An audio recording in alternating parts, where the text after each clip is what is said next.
Welcome to CXWise, the podcast where we share wisdom, insights, stories, and expertise from the world of customer experience.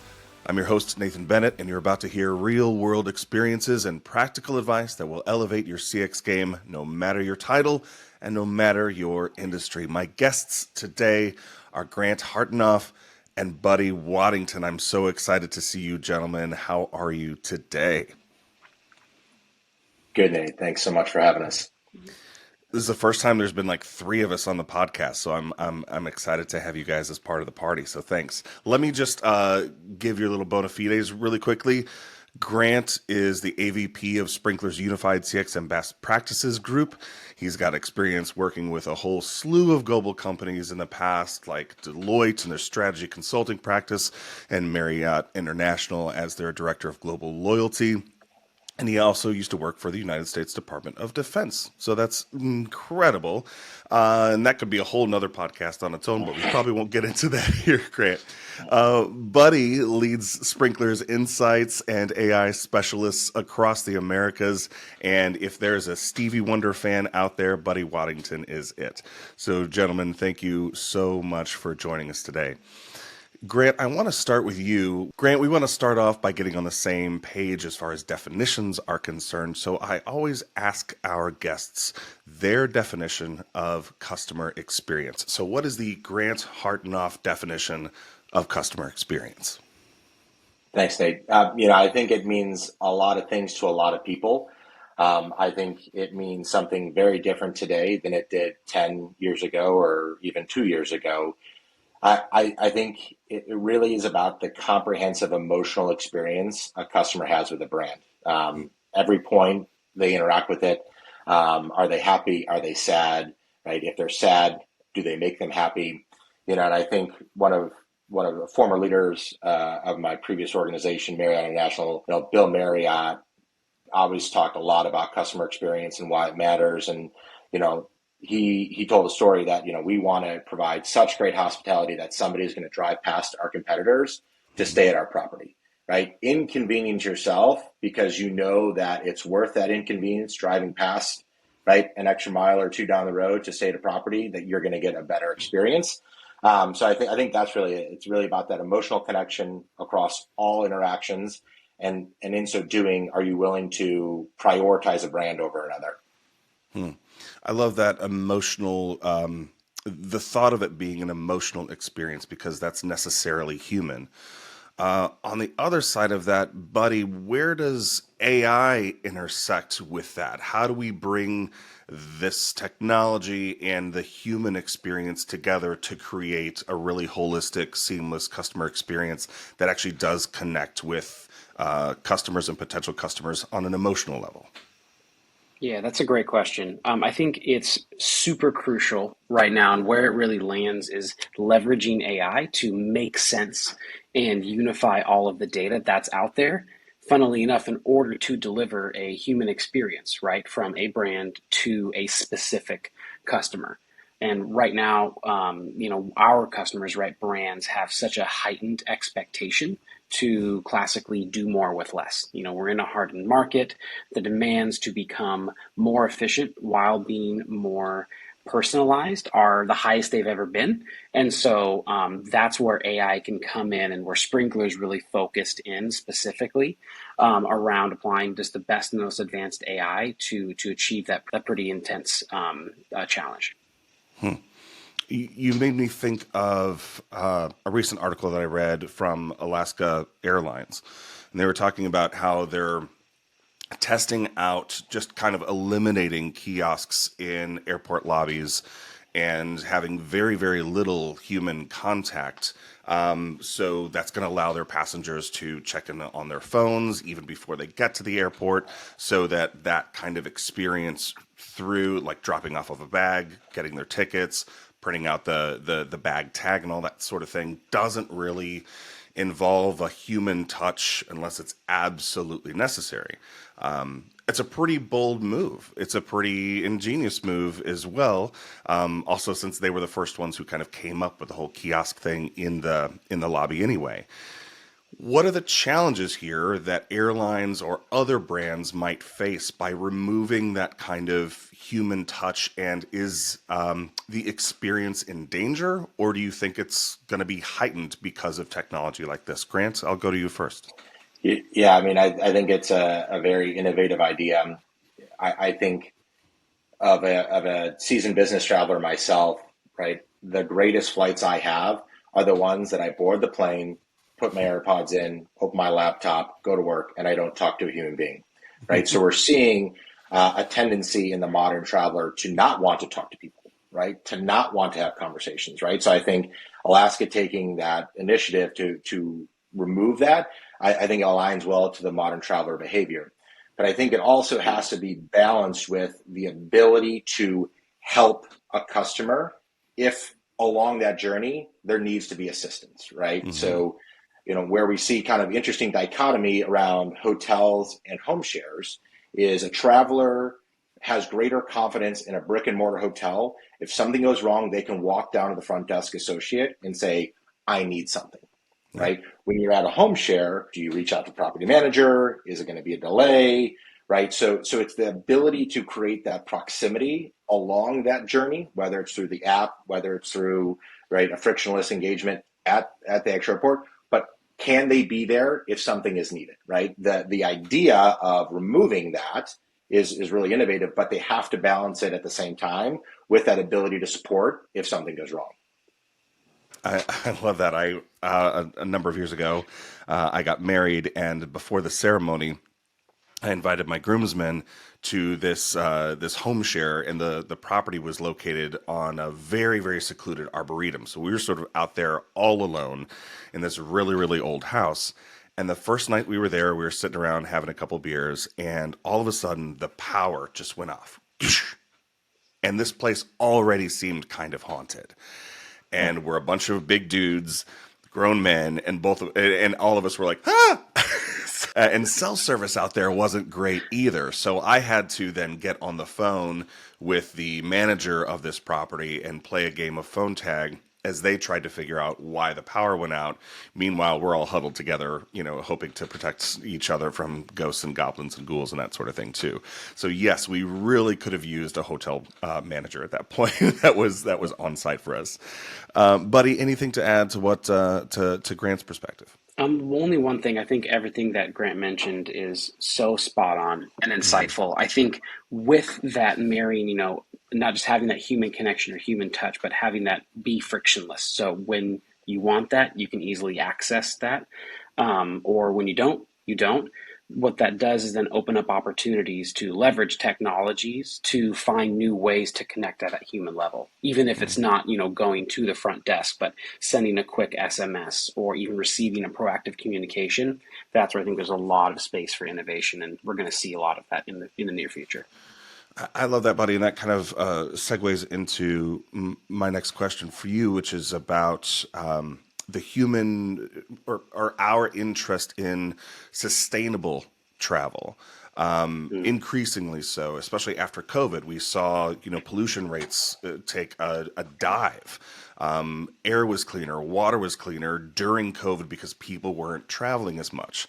So how do you see specifically travel brands incorporating AI and other technologies to sort of help this cause while meeting the needs of both customers' expectations and rising travel frequency post-COVID?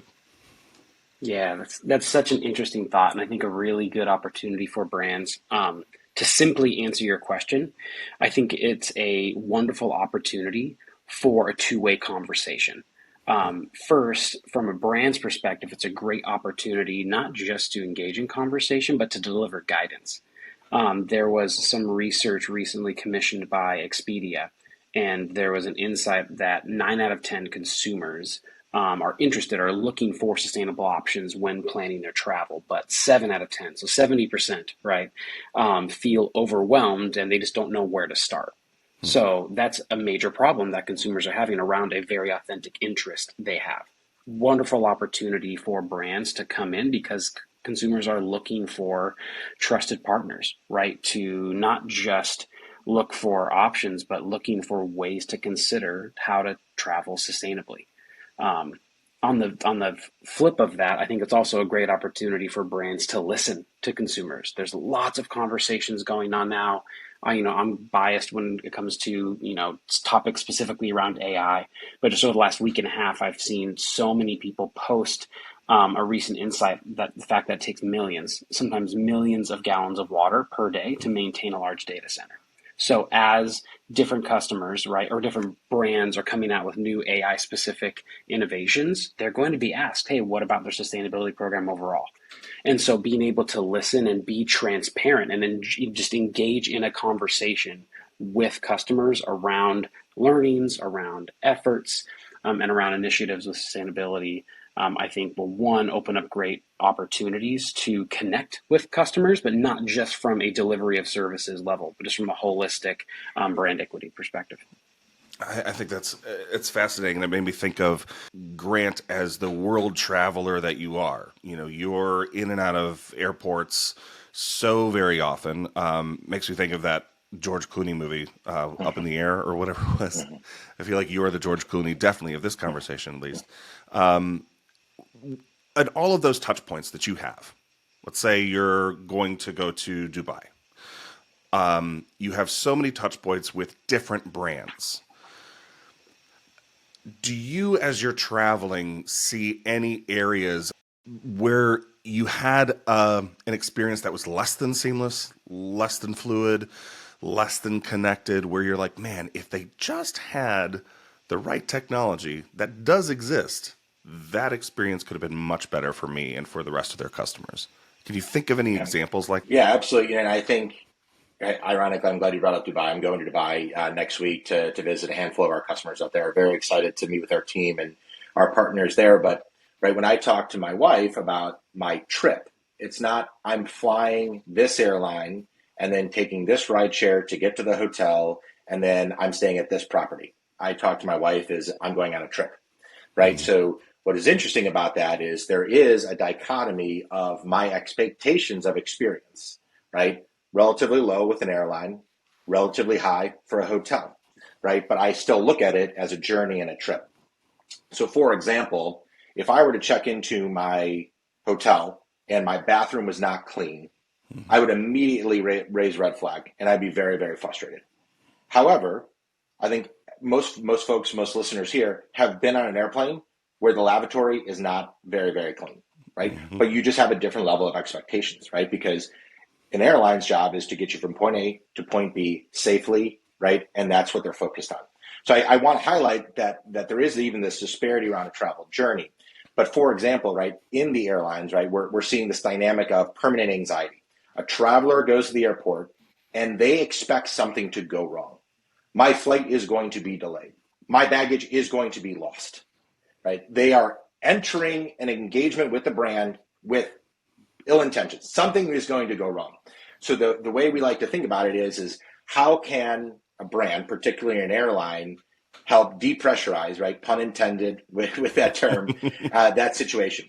I was actually recently on a plane. We were pushing back. It was like a Friday after a long travel week. I just wanted to go home, see my wife and kid. And then all of a sudden, the plane stops and pushes forward. And I'm like, oh, we're going back to the gate, right? There's a mechanical issue, so much so that we actually had to deboard the plane. As a seasoned business traveler, the first thing I'm doing is getting on the 1-800 number, right? Then I'm strategizing the fastest way to get to the kiosk or the gate agent to try to do this multi-prong, right? And those are both stressful things. There's going to be a long line and there's going to be a long wait time. I would have loved to be able to either DM or message through an app my airline saying, find me a new flight. I've seasoned enough business travel and known that this is not good if I'm getting off the plane. Where's the closest airport to my hometown in South Carolina? Is there a route to Charlotte? Is there a route to Asheville? Is there a route to Atlanta? Right? But it's still, I was online or on hold and waiting in line, right? There was no way to depressurize that situation, and everything was escalating from a tension perspective, right? But if a brand was innovative enough to be able to say, hey, ping me, Grant, we apologize for for disrupting your travel journey. Here are your options, and here's what we can do to help you. But that's not really an option right now. Man, can you imagine, though, if you did get that text or DM from that brand? Like, you'd be loyal to them forever. Like if Hmm. they were proactive in that way, you know, brilliant idea, and I hope airlines are listening. Well, and that's what people are defining loyalty as, Hmm. right? Am I engaged in a personalized way? Is it simple and easy to use? Are you proactively helping me? The concept of I'm going to board before somebody else, right, is very stale, right? That's Yeah. the in travel hospitality. It's, you know, I'm boarding with group one. Yay, good for me. Right. Yeah. I did that because I was away from my family a lot. But that's there has to be more, and where we're seeing this kind of evolution of loyalty is so much more than just I get aboard before somebody else. That brought to mind a conversation that we had on this podcast with Howard Tiersky, and he spoke about how he picks a window seat when he's traveling in the day and an aisle seat at night. And if AI were to understand that about him, that could be programmed into the whole booking process for him to make his experience that much better. Buddy, that leads into, I think I read recently is like 57% of US travelers feel that brands should tailor the information that they have on their passengers based on their personal preferences and past behaviors. And I think it was Google's VP of engineering for travel and shopping said that people don't just want faster access to information, they want better, more personalized experiences. So, Buddy, how can brands deliver these tailored experiences? Can you share a few instances of brands who are doing it really, really well? Yeah, great. That's a great question. I think for, what Howard mentioned, for the scenario and experience that Grant had, the good news, albeit difficult to achieve, is that that technically can happen from a technical perspective. The data is out there, right? Understanding when people are either having a hard time or choosing one seat versus another. And Hmm. so the next step essentially is to understand, okay, how do I then make sense of that data? Which means, okay, where is that data, which right now usually is siloed across different systems, perhaps even across different teams. So pulling that together, right, is a great first step. And then from there, leveraging the right technology to make sense of it. So when those moments happen, the opportunity is identified to then take action. And then there's a great opportunity to just continue to learn right from a customer. So offering those options that Grant mentioned when he was put in a pickle, right, while traveling, based off of what Grant decided from those options is exactly how classic ML or machine learning models learn. Right, they offer up a solution. There's some feedback into it. They take that feedback in order to learn and become better. That's just like a classic, technique of machine learning. So we can absolutely apply it here. Now, I'm saying all of this hopefully relatively simply and straightforward, but I do want to note that it's it is difficult to do that, especially with companies that have multiple systems, multiple teams that are doing a lot, and that's totally okay. We see that all the time, right, with heightened challenges, and that our customers, so brands are always in a different place at a different time, and that's okay, right? There's always progress that you can make to deliver a bit more of a frictionless and a more human-oriented experience. One example of that that we often talk about at Sprinklr is Hyatt. During the pandemic, they did a big shift from in their customer experience organization. And they essentially did such an excellent job of monitoring COVID trends. So allowing them to understand and to learn how trends around travel, how trends around comfort to stay somewhere else outside of home changed. And then that allowed them to make, for pandemic's perspective, more locally specific decisions. And so they essentially empowered their distributed hotel staffers, over 700 of them, to make specific calls with their specific guests, depending on how trends were happening, right? Whether that be COVID cases, whether that be certain city level ordinances, and more and more. And long story short, there, if I remember the number right, they were able to improve their care response time by over 30% while still increasing customer satisfaction. And this is during a pandemic, right? So That's these incredible. seemingly impossible challenges are achievable, by leveraging technology in the right way. And the last thought is when I say it in the right way, it means of doing that in a way that matches where you're at as a company, right? That next step to improve your application of technology. and do it in a way that makes sense for how you deliver service to your customers. That's a perfect segue into the next thing I was sort of wondering about from your perspective when you talk about leveraging technology in the right way. So the TSA is testing facial recognition technology at 16 airports across the U.S. Grant, you go first. Buddy, you weigh in. How do you feel about that? I feel a little creepy about that. That seems very, I don't know, 1984. Not that it's an invasion of privacy. I mean, I understand there's facial recognition on my phone, but that's my phone. It's not the TSA. Do you feel like this is a sticking point with people? How do you think, one, people will respond to that sort of thing? And is there a risk of this kind of technology being used in this way? That's an interesting question, Nate, and also interesting. One of my first consulting projects when I left the government to go work at Deloitte was for TSA. We helped stand up the pre-check program, which I think is a very innovative, customer experience focused security measure. And I think to come full circle around what we talked about, the removal of the Alaska Airlines kiosks and kind of the friction throughout a journey, I'm comfortable finding ways to make it easier and more seamless. And I'm also okay with acknowledging the role in which TSA plays in the travel journey, right? It's to help me and fellow people traveling in and out of the United States to be safe. Nuance around data and exposure and things like that, right? That I think could create some skepticism, but if this done well over time can help your travel journey be easier to get to the airport 10 minutes later than you anticipated, in my mind, that's an efficiency, that's a more seamless experience. So if managed properly, there's really great lawyers at TSA that can help navigate this. The benefits outweigh the risk, in my opinion.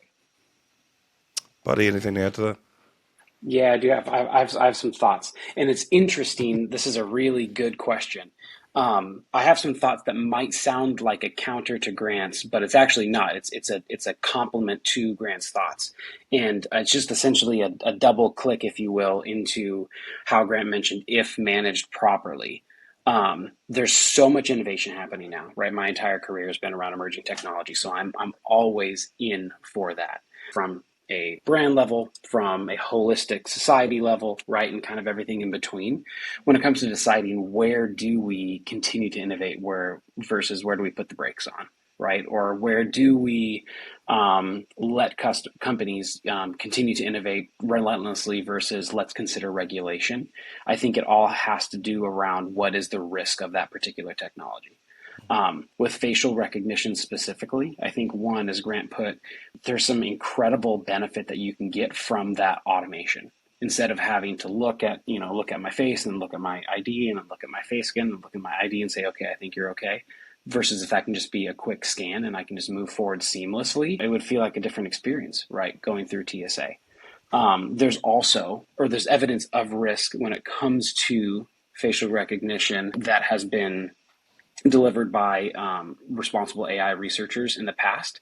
And so I think that risk needs to be a key area of focus that needs to be by the resources that are applying this type of technology. So I think that there's a lot of risk in applying this technology without, one, delivering some type of risk research, but two, I think communicating that to the public. And that's where in the past, we just want to make sure that from a responsible AI perspective, from a technical standpoint, any type of facial recognition performs across all different communities. There have been in the past where sometimes those types of visual AI would be accurate for men more so than women, or for there'd be less performance when it comes to people of color. And so just from a performance standpoint, I feel like those type of outputs, that type of research and testing, and also just that type of risk needs to be communicated to the public. And I feel like that would gain faster, right, and further acceptance, which in turn would then deliver more innovation. Buddy, Does that make sense?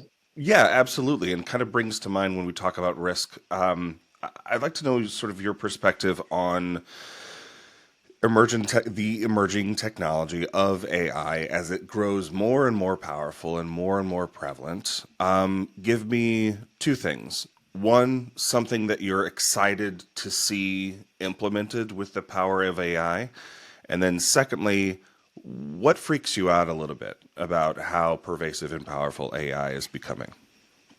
Yeah, I think one thing I'm super excited for is how very focused AI, right? So like facial recognition, models that are built specifically for specific use alongside more general AI, or right now we're seeing it with the consumer launch of ChatGPT, with different brands partnering with large language model providers like OpenAI, like Microsoft, like Google, and open source large language models. Having that generative AI marry focused AI, it opens up a whole new paradigm of use cases for automation, for different customers to receive information that has that human touch, but that's seamlessly delivered automatically. It has so many different possibilities, especially thinking through traveling somewhere, staying somewhere without any connection or need to connect with people, but having all of that support right at the same time. Those types of capabilities are built off of really powerful models that can be used for misguiding and nefarious reasons. And so, in that large charge for innovation, which I'm absolutely all for, the pace of communication, the pace of research, the pace of responsible and ethical knowledge and information share needs to match the pace of innovation.